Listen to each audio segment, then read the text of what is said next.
Assalamualaikum warahmatullahi wabarakatuh.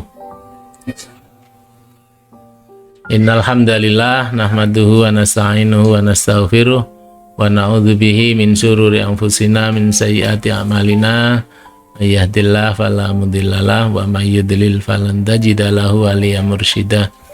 Asyhadu an la ilaha illallah wahdahu la syarikalah wa asyhadu anna Muhammadan abduhu wa rasuluh.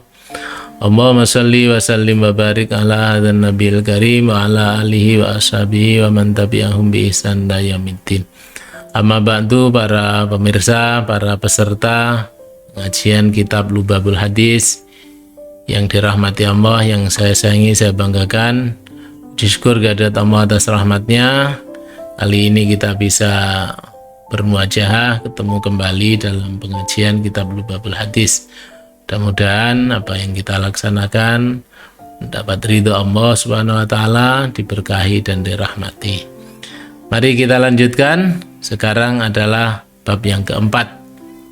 Al-babur rabi, utawi bab kang kaping papat. Adapun bab yang keempat ini iku fi fadilatis sholati ala nabi sallallahu alaihi wasallam, ing dalem mertelakake keutamaane sholawat utawa doa ing ngatasé Kanjeng Nabi Muhammad sallallahu alaihi wasallam. Jadi bab yang keempat ini menjelaskan tentang keutamaan membaca sholawat kepada Nabi, baca sholawat. Para pemirsa yang dirahmati Allah, membaca sholawat ini memang sangat diperintahkan, sangat dimotivasi oleh Allah, oleh Rasulullah, bahkan perintahnya langsung dari Allah ini. Kata Allah, innallaha malaikatahu yusholluna 'alan nabi ya ayyuhalladzina amanu shollu 'alaihi wa sallimu taslima. Allah Subhanahu wa taala berfirman, sesungguhnya Allah dan para malaikat itu bersalawat kepada Nabi. Oleh karena itu, wahai orang-orang yang beriman, bersalawatlah kalian kepada sang Nabi. Shallu alaihi wasallimu taslima, bacalah kamu bersalawat dan bersalamlah kepadanya, kepada sang Nabi itu. Ini para pemirsa sekalian yang dirahmati Allah, satu motivasi yang luar biasa. Ada diantaranya hikmah yang paling utama menurut saya. Perintah membaca sholawat ini adalah perintah untuk memprofil diri kita menjadi seperti Kanjeng Nabi Muhammad SAW. Khususnya adalah profil atau akhlak rasuli, akhlak nabawi atau akhlak rasuli lah. Akhlak kerasulan, akhlak Nabi Muhammad ini targetnya. Bukan pahala-pahala atau bukan ijabah-ijabah. Tapi sebetulnya yang paling mendasar adalah agar kita bisa memiliki akhlak seperti Kanjeng Nabi Muhammad SAW. Sedangkan pahala-pahala atau keutamaan-keutamaan yang diberikan, dijaminkan oleh Rasulullah itu bersifat motivatif atau motivasi semata. Jadi ada pahalanya gini, pahalanya seperti yang akan disampaikan di sini. Ini adalah motivasi. Yang paling utama adalah membangun akhlak. Karena memang target daripada kerasulan Nabi Muhammad SAW itu adalah liutammima makarimal akhlak. Saya diutus tidak lain hanya untuk menyempurnakan akhlak. Nah, termasuk membaca salat ini agar kita sebagai umatnya memprofil diri berakhlak seperti Nabi Muhammad SAW, sang pemilik akhlak yang agung. Kata Allah, memang Nabi Muhammad itu akhlaknya bukan sekedar mulia tapi agung. Kata Allah, wa innaka la'ala khuluqin adzim. Sungguh kamu itu berada dalam posisi akhlak yang agung, akhlak yang luar biasa. Maka inilah contoh, dan kita membaca salat kepada Nabi agar kita mendapat pantulan karakter atau akhlak sang Rasul tersebut, ya. Namanya istilahnya transferensi, proses transfer akhlak karena kita sering menyebut namanya. Ini hadis yang pertama, Bismillahirrahmanirrahim. Qala Nabi sallallahu alaihi wasallam. Qala wasawu sapa an-nabiyyu Kanjeng Nabi sallallahu alaihi wasallam. Sallallahu muga paring rahmat takzim sapa Allah Gusti Allah alaihi ing atase Kanjeng Nabi wasallam lan uga muga paring keselamatan. Maksudnya Rasulullah telah bersabda, dawuhnya man shalla alayya wahidatan sallallahu alaihi asron.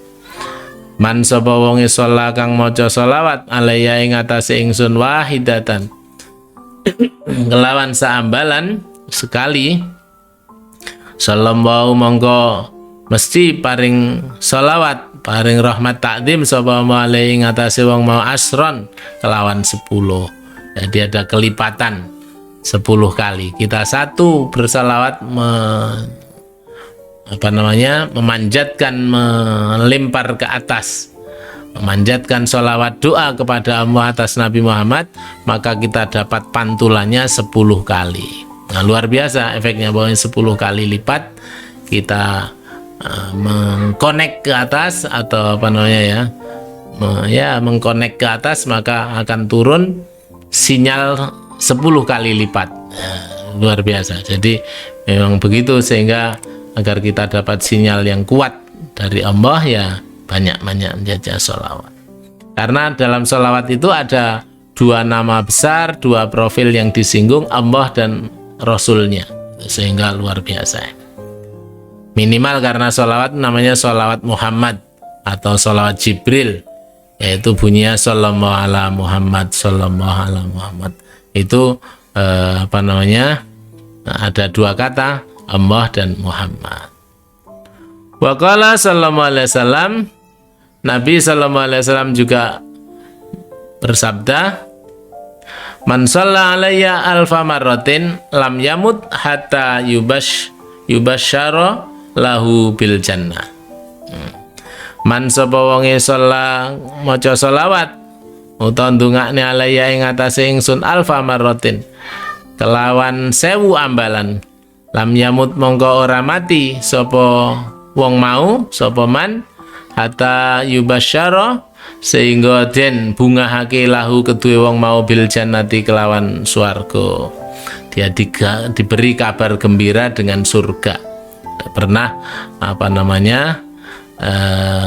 akan tahu tempatnya di surga, atau dia akan sangat yakin masuk ke dalam surga, atau sudah pernah melihat mimpi atau bertemu atau ketemu surga, atau dia pasti nanti akan mendapat berita untuknya surga. Membaca sholawat 1000 kali ya gampang. Kalau sholat yang pendek tadi 1000 kali ya.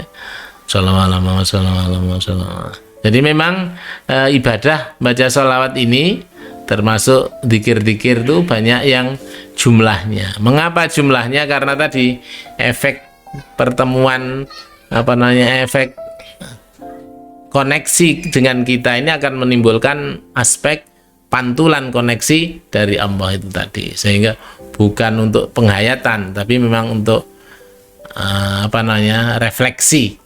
refleksi, sehingga jumlah ini banyak. Sehingga kalau pengen gampang ya ambil sholat yang paling pendek tadi, itu 1000 gitu paling 10 menit, paling nggak sampai. Nah ini ada efeknya nanti sama dengan kita tadi itu, kayak kita nyetel HP atau internet itu, kalau kita akses ke sana maka langsung sinyal yang sana masuk ke kita.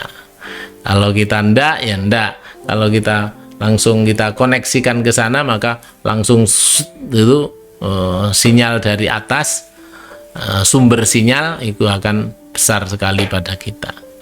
Sampai nanti kalau membacanya 1000 kali dan tepat pada akun yang tepat, maka bisa dia tidak akan mati kecuali nanti sudah pernah diberi kabar gembira dengan surga. Wa qala sallallahu alaihi wasallam, Wa qala lan wasau sallallahu alaihi wasallam Kanjeng Nabi sallallahu alaihi wasallam, man shalla alayya sholatan wahidatan sallallahu alaihi biha asron. Man sapa wong sholat maca sholawat alayya ing atase ingsun, barang siapa yang baca sholawat padaku sholatan wahidatan kelawan sholawat siji, dengan satu kali sholawat, sallallahu mongko paring rahmat takdim utawa kanugrahan sapa alai ngatasi wong mau biha kelawan sebab siji mau asron 10. Waman sholla waman lan sapa wonge sholla maca sholawat alaiya ing atase ingsun padaku asron 10, sallallahu paring sholawat biha kelawan 10 mau miatan kelawan 100. Kalau kita baca 10 kita dapat 100, pokoknya 10 kali. Waman sholla miatan lan sapa wonge maca salat ping 100 sallallahu alaihi biha mongko paring sholawat sapa alaihi ngatasi wong mau biha kelawan 100 mau alfan kelawan 1000. Orang berarti kita baca 100 langsung dapat 1000. Waman sholla alaiya alfan lan sapa wonge sholawat maca salat alaihi ngatasi ingsun alfan kelawan 1000 lam tamassahun naru ora nyentuh apa neraka apa geni hu ing wong mau. Jadi kalau orang baca 1000 kali maka dia tidak akan tersentuh api neraka. Jadi maksudnya dia nanti bebas dari api neraka. Jadi luar biasa ini, karena memang efek dari sholawat ini kita bisa memprofil seperti profilnya Rasulullah. Kalau kita profilnya Rasulullah tentu tidak menjadi ahli maksiat, ahli taat dan dekat dengan Allah, sehingga kita betul-betul bisa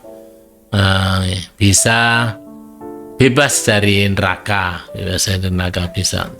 Mudah-mudahan ini hadis keempat ini tadi kita bisa betul-betul mengamalkan motivasi untuk membaca sholawat dalam rangka pembentukan akhlak rasuli, akhlak sang rasul dengan menyebut yang banyak. Mudah-mudahan bermanfaat dan kita sambung di episode berikutnya. Assalamualaikum warahmatullahi wabarakatuh.